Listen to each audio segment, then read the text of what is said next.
بسم اللہ الرحمن الرحیم۔ السلام علیکم ڈیئر اسٹوڈنٹس، ہم کر رہے ہیں کلاس 8 ہسٹری تاریخ اردو میڈیم میں، اور آج کا ہمارا چیپٹر نمبر 4 برصغیر میں سیاسی بیداری۔ تو سب سے پہلے اس ویڈیو میں ہم شارٹ کوسچن MCQs کریں گے، نیکسٹ ویڈیو میں ہم اس کے لانگ کوسچن کریں گے۔ سو سٹارٹ کرتے ہیں۔ درست جواب پر ٹک کا نشان لگائیں۔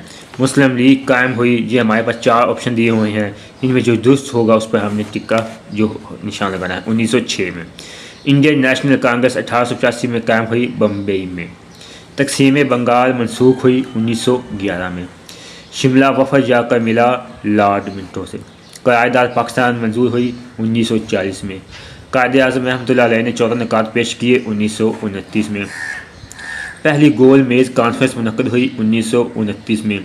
کمیونل ایوارڈ پیش کیا گیا 1932 میں۔ کئی تجاویز پیش کی گئی 1942 میں۔ قائد اعظم رحمۃ اللہ علیہ نے مسلمانوں کو یوم نجات منانے کی ہدایت کی 1939 میں۔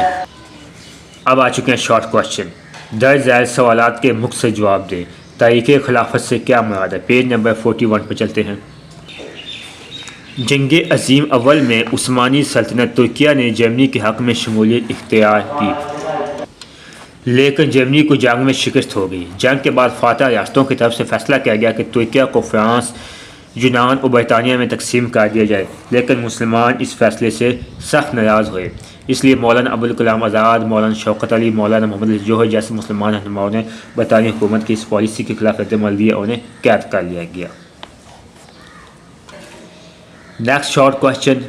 مسلمانوں نے نہر رپورٹ کو تسلیم کرنے سے کیوں انکار کیا؟ پیج نمبر 42 پر چلتے ہیں۔ ہندو ذہنیت کھل کر سامنے آ گئی کہ وہ مسلمانوں کو کوئی گنجائش دینے پر تیار نہیں تھے۔ جس خواہشات سراسر مسلمانوں کے خلاف تھی، اگر ان کو تسلیم کر لیا جائے تو یہ ہندوؤں کا مسلمانوں پر مکمل تسلط تھا۔ پس مسلمان نہر رپورٹ کے خلاف متحد ہو گئے۔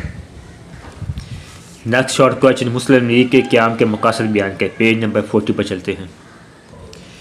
جداگانہ انتخابات کا حق حاصل کرنا، مسلمان قوم کو ہر سطح پر متحد کرنا، سیاسی شعور پیدا کرنا۔ Next short question. سول نافرمانی کی تحریک کیوں شروع ہوئی؟ برطانوی حکومت کے گاندھی کے ہندوستان کے تسلط کا درجہ دینے کا مطالبہ مسترد کر دیا۔ گاندھی نے سول نافرمانی کی تحریک شروع کی اور مسلمانوں نے مخالفت کی۔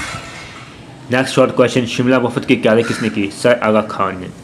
قرارداد لاہور کے سالانہ اجلاس کی صدارت کس نے کی؟ قائد اعظم محمد علی جناح رحمۃ اللہ علیہ نے۔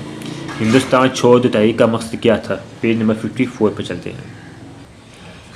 کرپس کی روانگی کے ساتھ ہی گاندھی اور کانگریس کی طرف سے ہندوستان چھوڑ دو تحریک شروع ہو گئی۔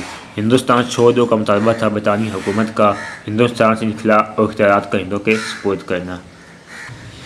Next short question. Quaid Azam رحمۃ اللہ علیہ نے لائل پور فیصل آباد، یہ فیصل آباد کا پرانا نام تھا لائل پور، 1942 میں اجلاس میں کیا فرمایا؟ اس نے فرمایا تھا تمام اقلیتوں کو برابر کے حقوق دیے جائیں گے۔